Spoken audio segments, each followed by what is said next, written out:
So we're now going to go into the origin stories, how all of us got into SDR work. I think every SDR has a unique story. There aren't too many SDRs that went to school thinking I want to do sales development. So before we jump into that part of the conversation, I want to give a shout out to the Tzfat Distillery.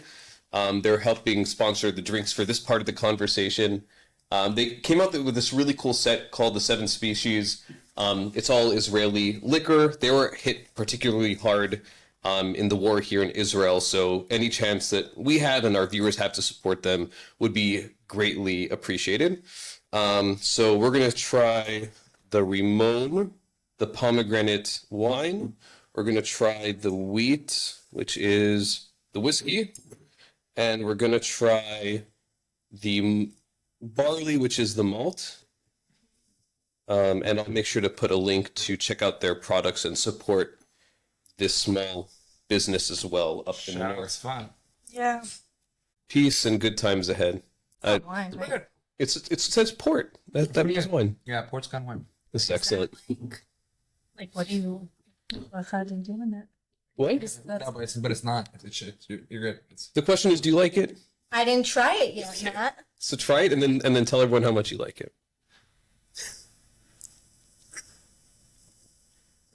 Oh, I actually like it. There you go. Okay, there we I go. thought it was going to be super bitter. Okay, so origin stories. I guess I'll go first, and then we can go around and share how we learned about SDR work and how we got into it. And if you have any questions, or we can discuss that as well. The year is 2018, I guess, and I just failed the bar.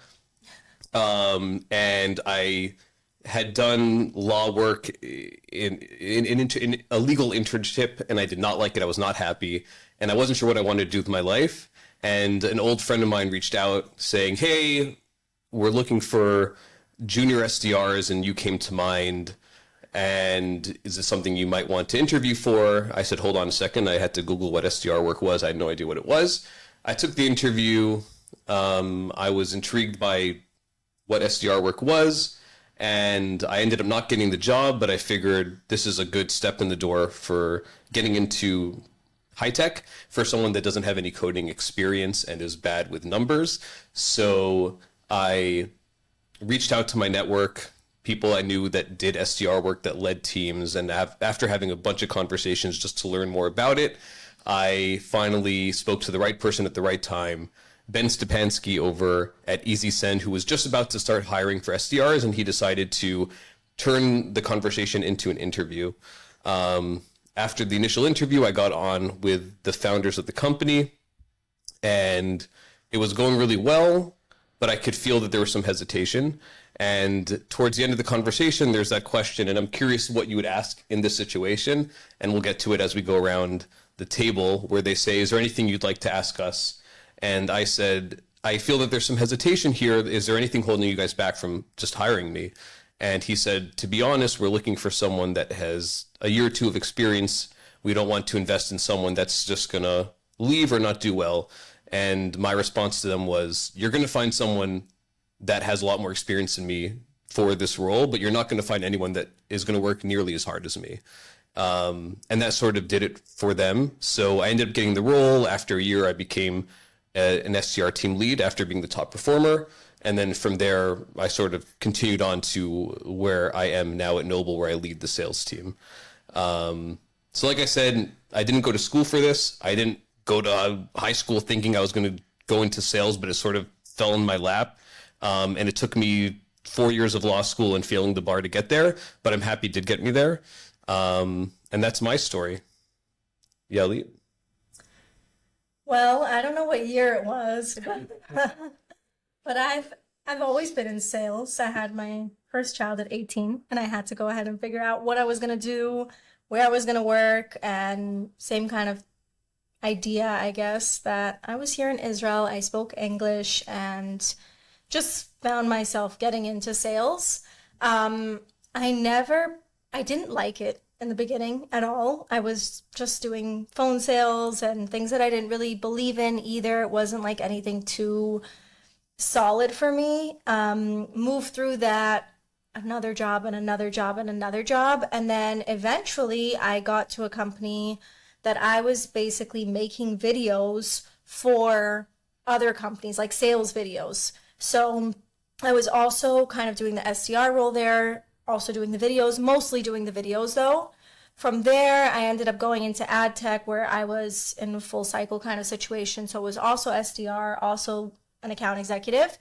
And then at that point, Yaniv, who was one of my managers at Vidyard, he was someone that I worked with in the previous company because Vidyard was a partner of theirs. So he reached out to me that there was this SDR role for the EMEA team. I'd be like the first person, and if I was interested. And I was definitely interested because I always really admired Vidyard. It was like a dream for me to work at a company like that. And I also knew that Yaniv was great. And even though he wasn't going to be my direct manager, I just wanted to get in there. Ended up working out. I got the role and I had to forfeit like a few things to get there. For example, I really went down on salary, but for me, it was the best decision ever. Like that role just kind of jump started my life, gave me the opportunity to see that I do like sales and I do like working with people. I just wasn't at the right places prior to that. And yeah, that was, I guess, my first official, legitimate taste of an SDR role. All right, so if we're talking about years, I was born in 1996, and for as long as I can remember, my father's been in high-tech sales. There's an AE, VP of sales, and that was always something that I was exposed to, was in my environment. And for the longest of time, I told myself there's no way I'm going to be working in high-tech sales. I've always been really, really passionate about finance, so I always thought that would be my natural career path. And my first like real job was as an analyst in the Ministry of Economy, in the public sector. I did that here in Israel. Cool. Yeah. I did it while I started my degree and enjoyed it. It was great, but as the public sector goes, the pay is not great.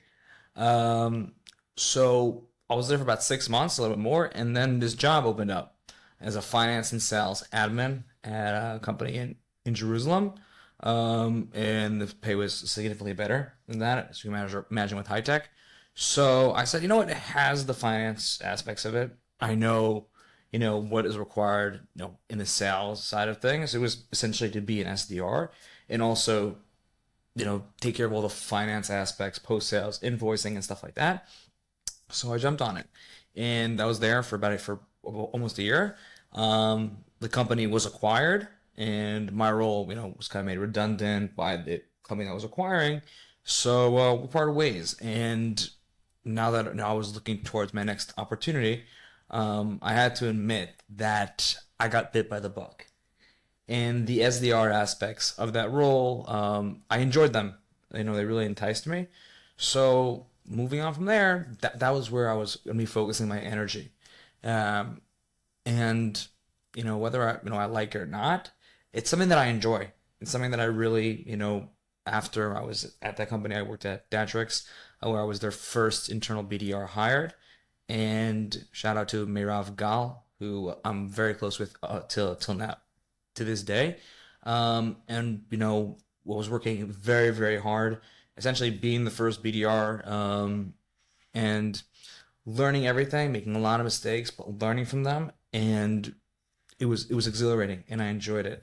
There's nothing like that first experience where you call someone, you book them on a meeting, or you just have the craziest experiences where you live in Jerusalem but you're working in Tel Aviv. So like here's the short story that I always remember as being one of the most exciting meetings I've ever booked.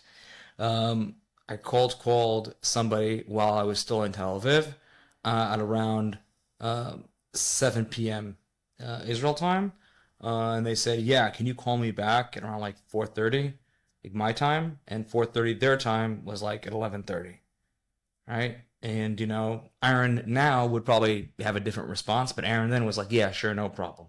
So I'm like, okay, I gotta get home though, all right? And I was notorious for wanting to work very, very late in the office, so I started hustling back home, the train from Tel Aviv to Jerusalem, and ended up taking a cab from the Jerusalem train station to my apartment, which was in Gilo. And in my mind, I have to book this person. I have to book this person. I've already paid the money for the cab. And you know what it's like? If someone tells me, call me back at 4:30, are they going to pick up? It's not the highest probability. All right. But I had a feeling, and that person picked up, and I booked them on that meeting. I was alone in like a side apartment that I used to work from, and I was just so excited. It was literally one of the most exciting meetings I've ever booked. But was meeting with Whirlpool, so it was also a nice name. And since then I've just been hooked, and I've been incredible now for the past year and a half. Great organization, they treat me well. I've been able to, also take on leadership responsibilities, which is something that I really enjoy, and that's pretty much my origin story up until now. And the story is continuing to be written. So that's awesome. Yeli, do you mind if I ask you a personal question? You can try. It's maybe not super personal. I'll answer. Do you have a college degree? No, I don't. So that's what I love about this panel here of people is that law, finance, no degree, and we all found our way to become successful doing this, which is really cool. Some more than others, even. Okay. Some more than others, that's fair. But the point is that if you're looking to break in, you really don't need any sales background. You will learn it as you go.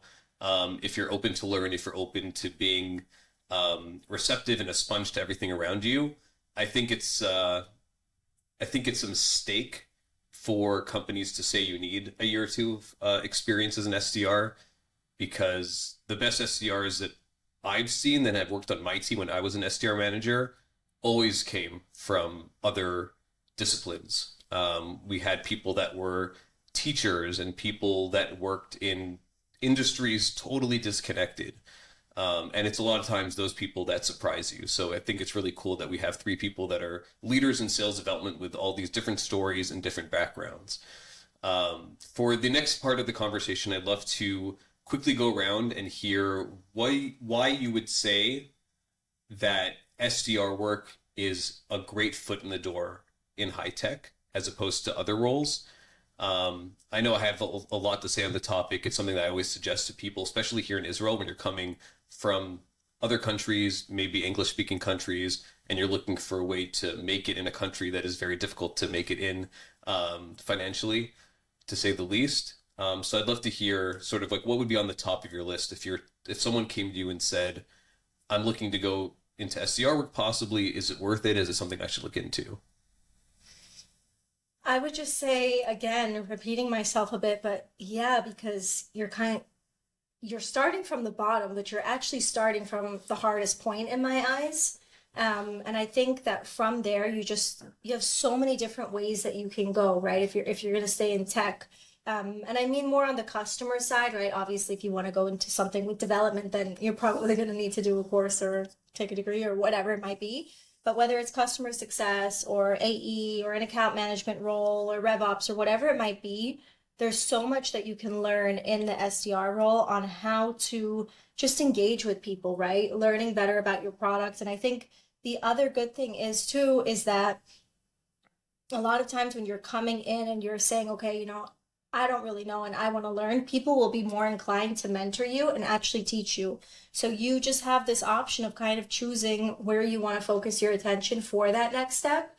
And the other good thing about it is that most companies expect an SDR won't be an SDR forever. So if you want to do that and that suits you, then go for it, right? But companies are usually open to the idea of the fact that you're probably going to want to go into a different path. So it's not like you have to hide like, oh shit, I said I'm going to be an SDR. Now I can't learn about being an AE or I can't learn about CSM. It's very clear to most healthy organizations that you will want to go ahead and expand in the future and possibly, get some kind of promotion or shift maybe a bit in the role. So I think you're just in a perfect place if you want to go ahead and be in sales, right? And you're ready to take that leap and understand that it is hard work, but it's very rewarding. Then I think it's a place for anyone to be. Again, I agree with everything that Yali said, and I'll add on something else, is that 2 aspects. One is that it is an entry-level position, but the sky's the limit. It is sales. You are, selling something. And with all sales, there is money involved. And this is something that, regardless, I think SDRs need to be more comfortable with talking about, is that, yeah, money is a goal. Money is good. You work hard, you should be compensated. And if you overachieved, you should be compensated as well. And you have the opportunities to be good at what you do and to be duly compensated by that and to be appreciated within your organization, which is the second point, is that people understand that the SDR role is tough, is hard. My first day at Incredible, in the orientation, our CRO introduced all of the different departments, and he said the SDRs have like the toughest role in the shop. And for me, coming in and hearing that the first thing, I said, okay, this guy gets it, and he understands that an SDR who is successful, who overachieves, what they're going up against, and what they are achieving, and you gain that credibility within the organization, and people appreciate the fact if you are an overachiever, and you have the opportunity to be a superstar right off the bat, and to be impactful and to be an important part of your organization. Other roles, you're gonna have to be the bottom person on the totem pole for a while, and that's all right. Everyone has to enter in somewhere, but as an SDR, you're entering. You work hard, you perform, you can find yourself having really great conversations with very important people, all right? And let me be completely clear. It's more than just an attaboy on the back, all right? You are duly compensated. And if there are other roles like that in high tech, I'd be more than happy to hear about them. But for me, SDR is the place to be if you're looking for those things. I want to actually add something to that too. As someone that was in the account executive role too, I've learned that having those prospecting skills and really knowing how to grind and bring in business is so important. I think a lot of people have this idea that once you're an AE, you're just going to go ahead and get, like, SDRs are just going to bring in meetings for you. All you have to do is sit there and close them, which is also hard. I'm not saying that that's not difficult. That's also very difficult. But the hardest part is always going to be finding your own leads, right? And that says a lot about you as a salesperson too. So someone can sit and tell me that they're the best AE, but they don't have to prospect at all, or they don't prospect. And for me, maybe you're not that great of a salesperson in the end of the day, because that is a huge portion of it. And also you have to think of how companies look at things too, right? If push comes to shove, there's not a lot of money left. They're going to keep AEs, right? Or they're going to keep people that can bring business. So even if the SDR role is out of the picture, that some people are saying maybe it's going to disappear in the future, what's always going to be a constant is that someone's going to have to bring in those prospects. And most companies are going to expect that to be the AE. So you're just getting, whether you like it or not, right? And if you decide to continue doing a role that requires you to prospect or not, it's such an amazing strength to have, and a great thing to have in your tool belt. Like, I don't see how it can not service you in some way or another. Yeah, and I'll add that a lot of organizations, they see their SDR team as their farm system. If we're using a baseball reference here, is that it's their entry level position. It's a grind. It's hard. It requires a wide variety of skills, and they know that somebody who has excelled in this role is an asset to the organization, and that asset can be applied in a plethora of positions. At Incredible, we have AEs that were SDRs, that obviously team leads, people in CS as well. The role, the skills that you gain as an SDR, they are great to have in any role that comes after that within a CRO organization. So I think the way I would summarize this part of the conversation is the opportunity for growth, both financially and professionally, and the intersectionality where you get exposed to all these different parts of the business, and it gives you the tools going forward, whether you want to go into a customer success role or an AE role or an SDR leadership role. I am a big believer that today's SDRs are tomorrow's founders and CEOs, and we see that repeatedly in the tech world, especially here in Israel. So I think it's great for those two reasons. There's so much you can do with it, and there's so much growth that can come out of it if you do it well. Sales bullpen. called it the fishbowl because it was in an open office with all these windows. And we had 8, 9, whatever salesperson. I put my desk right in the middle of them. I put a phone book and a computer printout of all of our former customers. And right there next to them, I just started dialing, trying to sell the Mavericks.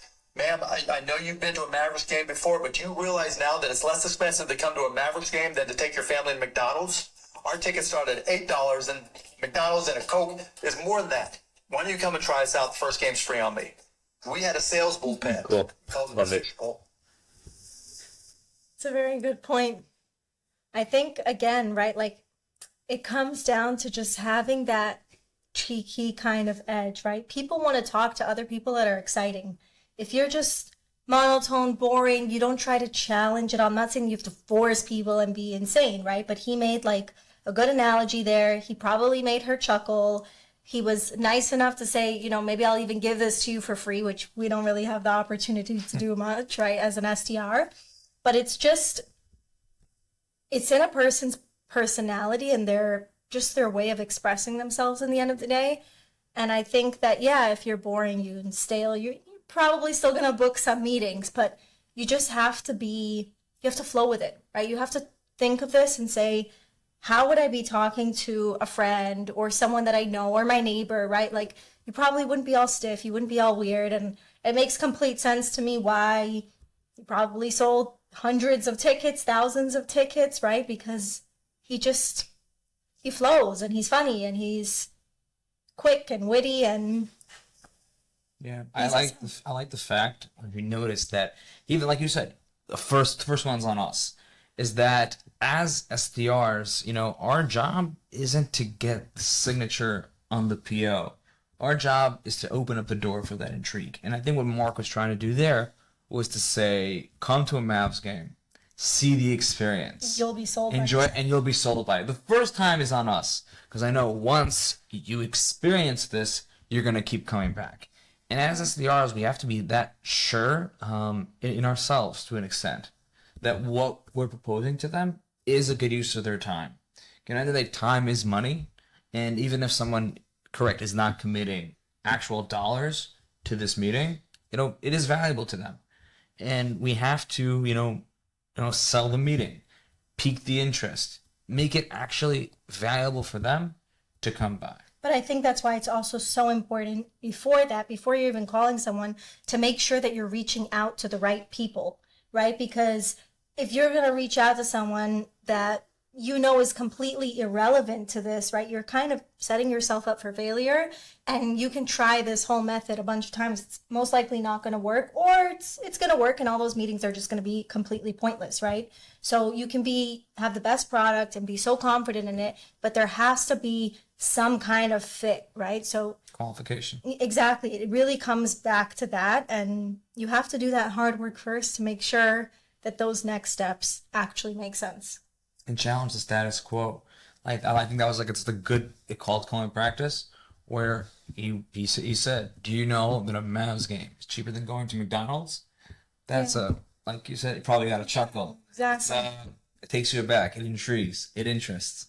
Now, I don't think with all products you can do that, but it's a good one. It's a good best practice too. I think what struck me on that was also the fact that he was out there making the calls with his team. I've said this before on LinkedIn, and a lot of SDR managers give me pushback for this, but I do think to some degree, SDR team leads and managers should be making calls, not to the same extent as the rest of the team, but I know that I respect my SDR managers more when I'm out there in the field, at least a little bit. It's very easy to become disconnected. Trends change, what works change, technology changes, and to know that the person who's guiding me and giving me direction understands what it's like out in the field, making the calls, knows how difficult it is, and you don't feel like you're working for someone who is sitting on his high horse, disconnected from the challenge that is getting on the phones and getting out emails. So I don't know if, in your experience, have you worked for managers who were also on the phones and also doing outreach, or what has your experience been like in that? I think at least at Vidyard, I had a really good experience with just seeing that all the managers that I had could practice what they preach, right? So Awesome. If they were to come onto a call, or even if there was like a call block or an AE call, demo, whatever, all the things that they were telling me to try, and maybe I wasn't doing them right or I couldn't or whatever, it made sense for them to be there. They could do it and they could ace it. And that for me was really admirable. And it also made me want to keep pushing, right? It made me want to continuously learn from this person, cooperate with this person. And it also shows, right, that they're on your side. At the end of the day, it should be any manager's goal to make sure that everyone on their team is succeeding. And if that means that certain people need a little bit of extra help or whatever it might be, like actually teach them by showing them, not just by telling them. Yeah, and I can really say that at Incredible, both of my team leads have been very good in their BDRs in their own right, which is something that I always appreciate. And like you said, that if you're not, doing the BDR work, you can get disconnected. But being on that grind with, your team, understanding what are the challenges that they're facing, facing those same challenges, I think, goes a long way with BDRs, because the struggle that we go through on a day-to-day, if my manager is not experiencing that, then there's kind of a gap. And there's kind of a gap in expectations and, what is going on in the market right now? What are prospects saying? And a manager that also knows the best practices. Now, I'm not talking on a director level or something like that. I'm talking on a team lead level, right? They have to be able to give you those good insights, to coach you, to bring you to where you need to go so that you can come to them, with a question and, hold their advice, to at a good value, because you see that they're good at what they do. They're also in the trenches. So I really do think it goes a long way and it is essential.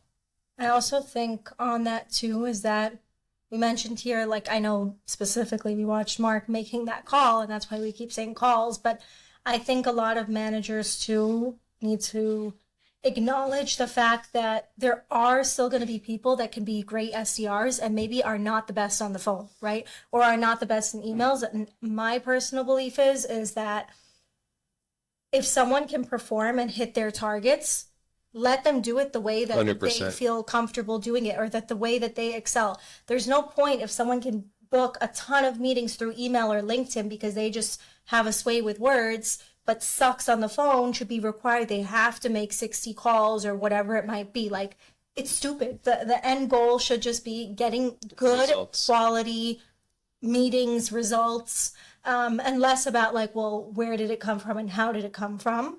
Obviously most industries know what works best for them, but let your people experiment too, right? Give them a chance to breathe and just explore what they're doing and see if it works. Awesome. 100%. So to finish off, I think we're probably low on time here. The last topic I wanted to get to is the more practical aspect of someone who's looking to break into SDR. We know the market is crazy right now. What would you suggest? How do they start? How do they get those interviews? Any tips you have for the interviews as well? And I'll just start off with a super quick story.